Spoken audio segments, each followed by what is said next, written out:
Hi guys, and welcome back to my channel. Today we are in a different background. The situation is a little bit weird here because I am back in the US for vacation only. I'm visiting my family, I'm visiting my boyfriend, and I'm so happy to be here. But it's gonna be complicated to record this few months. Actually, I don't even know if you can hear people in the background. A bunch of my boyfriend's friends are here with us. We're staying at Palm Springs right now, so it's a little bit complicated to record. I finally found a little bit of time to do this because, again, like, everyone's working during the week. Today's Saturday, we're gonna go to the pool, but I wanted to record this video first.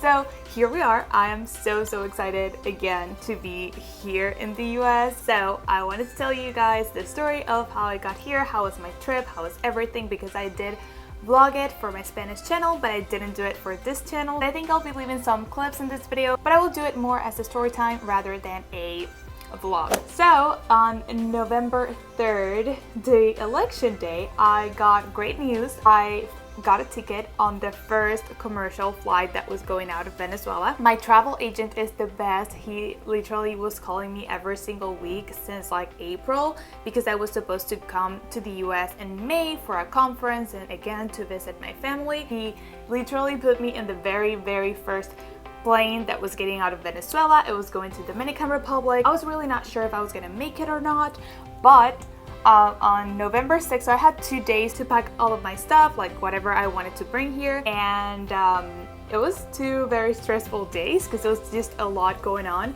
But then on Friday, the airport in Venezuela was actually pretty decent. So it was pretty decent. I was very scared of how the situation was going to be in the airport, but honestly, I was very surprised of how organized was everything and how, I don't know, I just felt very safe there, which is weird because I was not expecting that. I got there, they didn't let my parents in, but my mom had to go in with me because I was feeling very dizzy because of the stress and I was just not feeling well, so she had to help me a little bit.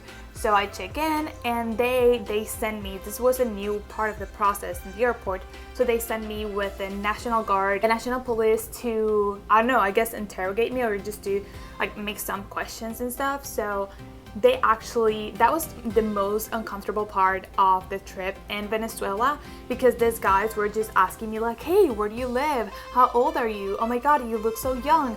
Do you live with your parents? Why are you going to the US? Like, and they keep just asking me all these questions until one of them was like, oh, and do you have a boyfriend? And I was like, yes, he is in the US. And he was like, oh, so you're gonna stay there? And I was like, no, I'm going on vacation. And he just got very awkward, and another, like, one other guy came and he was like, just let her go, she has a boyfriend. And I was like, this is weird, you know, because you have to be nice to them so they don't get upset, but also I was getting very uncomfortable, so whatever.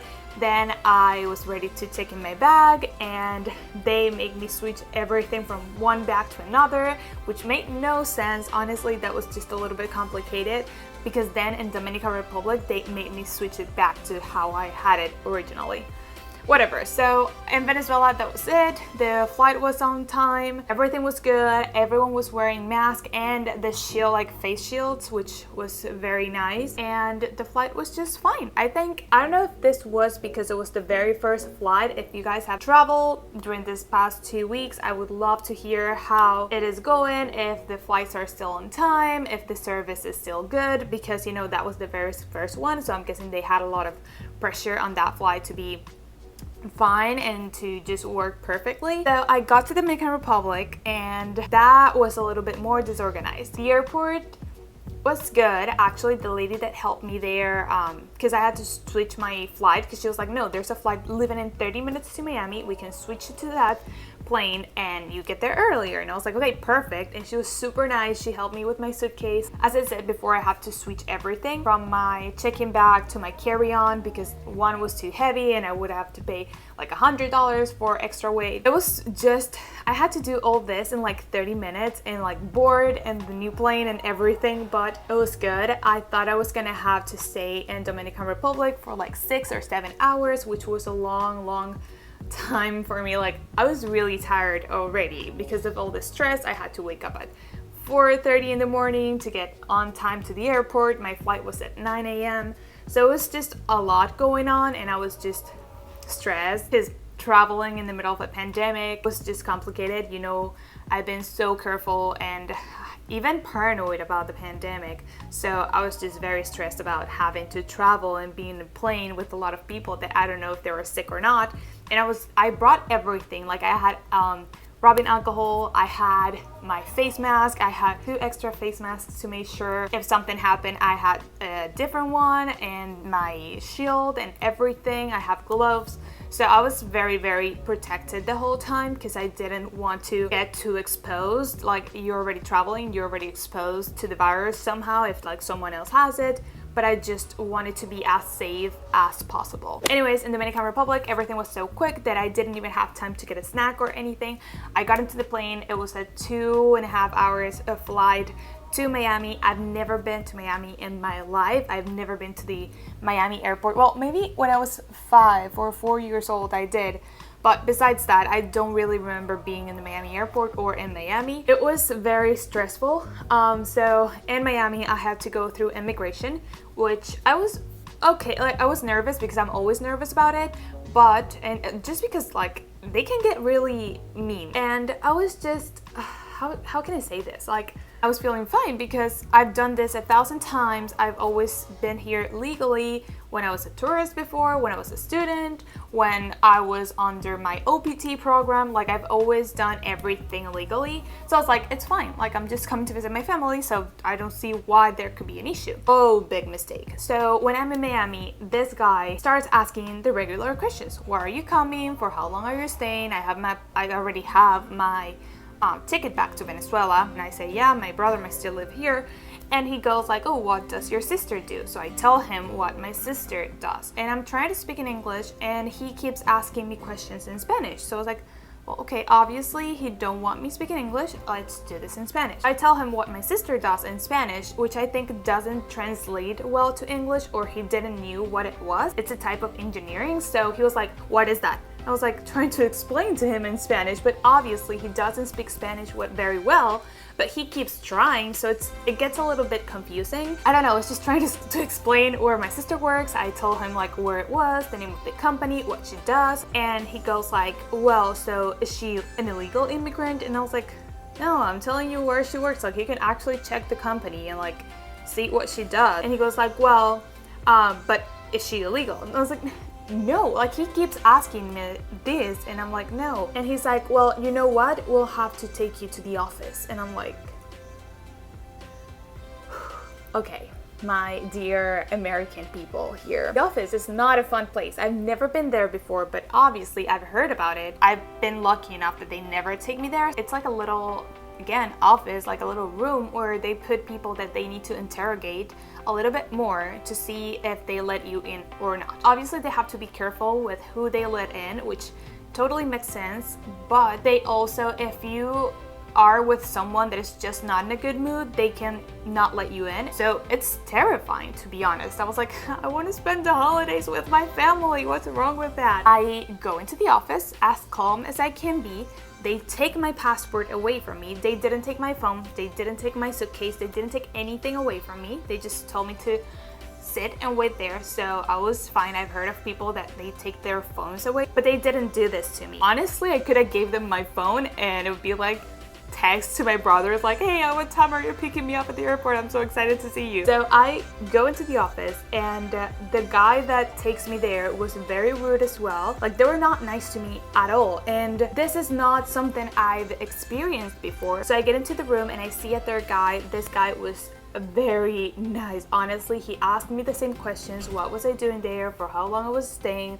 Blah, blah, blah, blah, blah. I told him I was going to LA. I was not staying in Miami. And he goes like, well, I'm gonna be honest with you. The reason why you're here is because of your passport. It's because you're Venezuelan. And a lot of Venezuelans come here and then they want to get the asylum and just stay. So he's like, no, it's fine. I'm gonna let you go. Just don't stay more time than you should, just because that's gonna get you in trouble. And I was like, yeah, no, of course. Like, I know, I'm so scared of not doing things right that I would never do that. He let me out. The guy that opened the door for me was still really, really rude to let me out of there. But this last guy, at least he was like, hey, this is why they brought you here. Like, he was very calm and he was very nice to me, which I really appreciate, because I don't understand why they have to be rude to you if they have no reasons to. I was in Miami for like 5 hours and it was just fine. I got some food. I was still feeling very weak because I didn't eat anything pretty much an all day, so just because of the stress and traveling, like, again, I didn't want to take off my mask, but I finally did this. But in Miami, I think that was the worst airport. Some people were wearing a mask, some people were not. I didn't feel safe in Miami, to be honest. I just sat there by myself, ate some lunch like at 5 p.m. and I was ready for my next flight. I actually, when I was there, I called a couple of friends that didn't know I was coming here, so I wanted to surprise them and tell them I was coming. And then the last flight was a marathon, so it was from Miami to LAX, and it was a 6.5 hours flight or 6 hours flight. The flight was okay. I didn't get to sleep because it was really cold, and when I asked for a blanket, they say they couldn't give it to me. And the lady was actually pretty rude as well. She was like, no, I can't give you a blanket, we're in the middle of a pandemic. And I was like, well, okay, how am I supposed to know? Like, I mean, I know we're in the middle of a pandemic, but I didn't know you could wash the blankets anyway. She didn't want to give me a blanket, or she couldn't because of the airline, whatever. So I didn't get to sleep. I was very tired. I got to LAX at 10 p.m., which was 2 a.m. for me. So at this point, I've been awake for like 22 hours. It was exhausting, but I was so happy to be there. LAX was a little bit messy too. I had to go through a different route to get my suitcase. It was very, very complicated and it took me a while, but my brother was waiting for me there and my sister-in-law was there as well. So once I got here, I was like, okay, I'm good. I can rest again. I can just enjoy this few months here, and I was really, really excited about that, and I was so happy to see my brother and my family. Again, traveling in the middle of a pandemic is complicated. The mask obviously is annoying, but I mean, you have to use it to protect not only yourself but also other people. So I got to my brother's apartment to shower, to eat something, and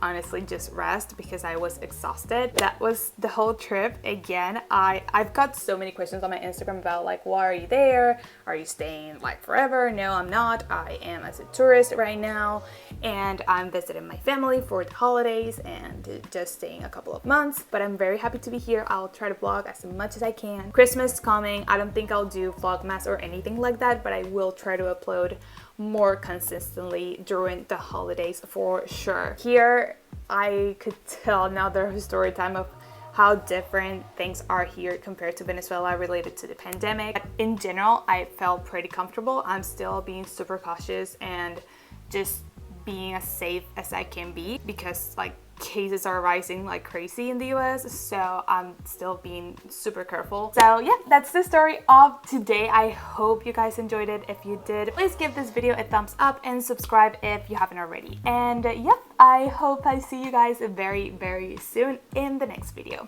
Bye.